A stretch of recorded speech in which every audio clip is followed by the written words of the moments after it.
How do birds navigate during migration? Imagine crossing continents without a map. That's what birds do every year. But how? Birds, the world's greatest travelers, have an internal compass.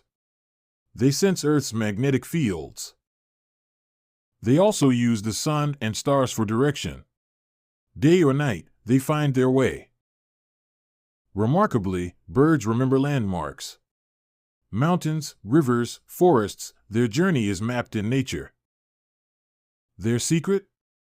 Inherited knowledge. Generation after generation, guiding their incredible journey. Birds, a testament to nature's marvel. They navigate the globe, no GPS required.